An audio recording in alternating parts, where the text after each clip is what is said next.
Today we're diving into one of the most surprising political moves to come out of Europe this year. Denmark's latest policy shift that has left analysts, leaders, and major institutions across the continent scrambling to understand what it truly means. In a region known for its stability, consensus building, and predictable policymaking, Denmark has suddenly stepped beyond expectations, and the consequences are unfolding far beyond its borders.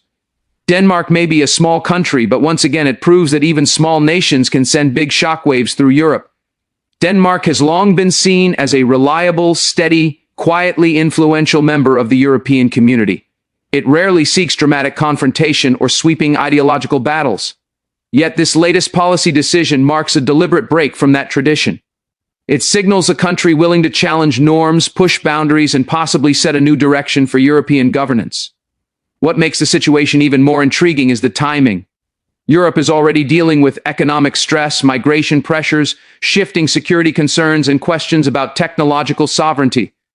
A bold move from Denmark right now doesn't just draw attention, it multiplies uncertainty and forces other countries to respond. The roots of this shift trace back to mounting internal pressure within Denmark itself. Despite its reputation as one of the happiest and most secure nations on earth, Denmark has experienced rising political polarization, new debates about national identity, and concerns about long-term economic sustainability. These domestic discussions pave the way for policymakers to take a more assertive stance, one that challenges existing European frameworks. What Denmark has now done is not simply an internal reform. It is a signal that the country intends to reshape its role in Europe and perhaps even show others that alternative paths are possible. At the heart of the reaction across Europe is the fear of precedent. Countries in the EU and beyond know that one member's bold decision can quickly inspire others to follow. Denmark has previously influenced major EU decisions, from immigration rules to labor market standards. Now analysts worry that this new policy could become a blueprint for neighboring nations facing similar pressures. In a tightly interconnected continent, the ripple effect of Denmark's move could grow into a wave if multiple states decide to adopt similar strategies. The policy itself reflects a deeper philosophical shift, where Europe has spent years building centralized cooperation, shared responsibility, and collective decision-making.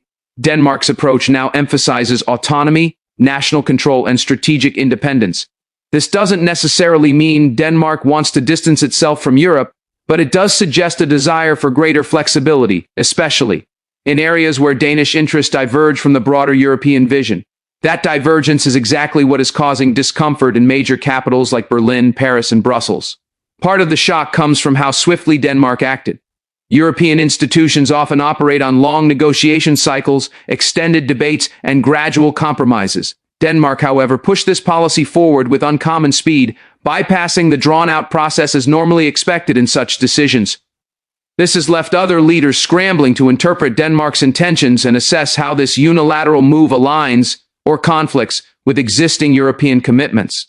The speed alone signals that Denmark may be preparing for a more assertive era in which waiting for unanimous European agreement is no longer considered necessary. Another factor adding complexity is the global dimension of Denmark's decision. Europe is currently navigating intense geopolitical competition involving major global powers. In this environment, a country adjusting its strategic approach can shift the balance of regional alliances and influence. Denmark's latest policy may reshape its partnerships, alter its geopolitical footprint, or adjust its stance on international cooperation. European policymakers worry that this change could weaken their collective bargaining power on the global stage, or disrupt the unity needed to manage international tensions.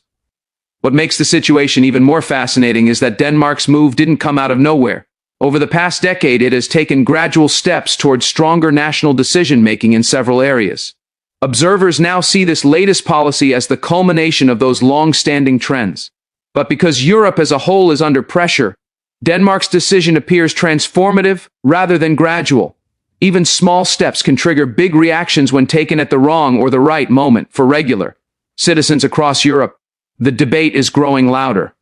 Some applaud Denmark for asserting national priorities and challenging the bureaucratic weight of the European system. Others worry that moves like this could fuel fragmentation and weaken the unity the continent has worked so hard to build.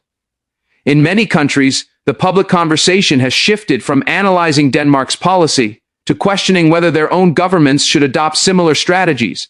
This is exactly the kind of influence that makes Denmark's decision so consequential. Economically, the policy carries both opportunities and risks. Denmark may see short-term advantages, especially if the policy gives it more control over its markets, workforce, or national resources. But the long-term impact depends heavily on how Europe responds. If other nations feel threatened or disadvantaged, they may adjust their own strategies. A competitive shift within Europe could disrupt trade relationships, supply chains, or shared projects. Analysts warn that even small disruptions can snowball into economic instability when countries begin prioritizing national advantage over collective benefit. Then there is the question of political messaging. Denmark's leaders have framed the policy as necessary, forward-looking, and aligned with long-term national interests. They argue that the policy is not meant to weaken Europe, but to strengthen Denmark's position within it. European leaders, however, must consider how to interpret this message. If Denmark is seen as pushing for more control, others may feel pressure to respond with their own political maneuvers. Europe's unity has always required careful balancing, and Denmark's move has shifted that balance enough to cause alarm. One of the most underrated but significant effects of Denmark's decision is the psychological one.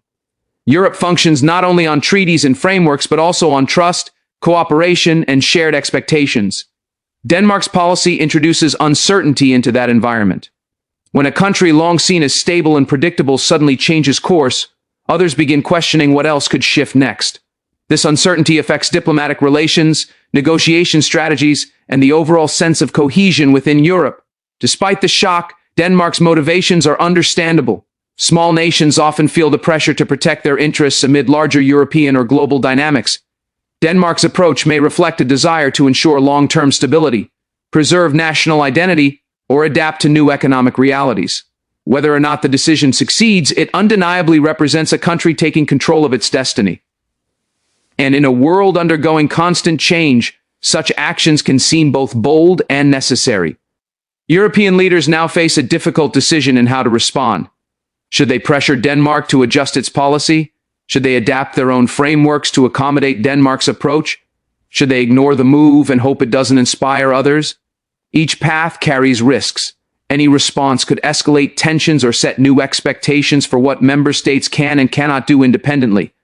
The coming months will determine whether Europe decides to innovate alongside Denmark or push back against the precedent it sets. Political analysts point out that Denmark's leadership likely anticipated the reaction. This suggests the move was strategic, not impulsive. Denmark may be using this moment to negotiate for greater influence, test European boundaries, or prepare for long-term continental changes. If Europe does not adapt, Denmark may continue down this path, further reshaping its national role. If Europe does adapt, the policy might represent the beginning of a new political model for smaller nations within the continent. Public opinion in Denmark itself plays an essential role. If the policy strengthens national support for the government, leaders may feel emboldened to push further. If internal criticism grows, they may need to adjust their strategy.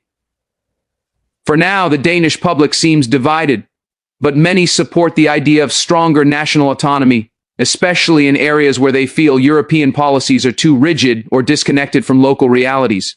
Across Europe, this division mirrors broader societal debates. Questions of sovereignty, national identity, economic control, and trust in institutions are increasingly important. Denmark's decision taps directly into these issues, giving them new urgency and visibility. Whether Europe interprets Denmark's move as a warning, an opportunity, or a challenge will determine how the next chapter of European politics unfolds. Even beyond Europe, international observers are watching closely. Countries outside the continent want to understand whether Denmark's decision signals a weakening of European unity, or simply a recalibration. Global markets respond quickly to signs of tension or instability. If Denmark's policy affects Europe's internal cohesion, it may also influence global trade, security alliances, and strategic initiatives. A single national policy, when taken at the right moment, can resonate on a global scale. As Europe reacts, Denmark will need to navigate complex diplomatic conversations. It must balance its national priorities with its relationships with neighboring countries. Denmark has always benefited from cooperation, but it also wants to establish greater independence in key areas. Achieving both at the same time will require diplomacy, strategy, and a clear vision for the future. In the coming months, we can expect intense debates in parliaments, summit meetings, and policy circles across Europe. Denmark's decision will shape discussions on sovereignty, integration, and national flexibility. Whether Europe chooses to centralize more power or shift toward accommodating national autonomy, Denmark's policy will be remembered as a turning point. Every new policy introduced in Europe in the near future will likely be evaluated through the lens of Denmark's bold move. For now, one thing is clear: Denmark has disrupted the status quo. It has introduced new questions, new tensions, and new possibilities. The country may have acted alone, but the impact is collective. Europe now stands at a crossroads, and Denmark has pushed it into unfamiliar terrain. What happens next depends on how Europe chooses to interpret and respond to this moment. Denmark has made its move. The continent is now reacting, and the world is watching. That's all for today's deep dive. If you found this explanation helpful, make sure to like, comment, and subscribe for more geopolitical breakdowns and global analysis. Thanks for watching, and I'll see you in the next video.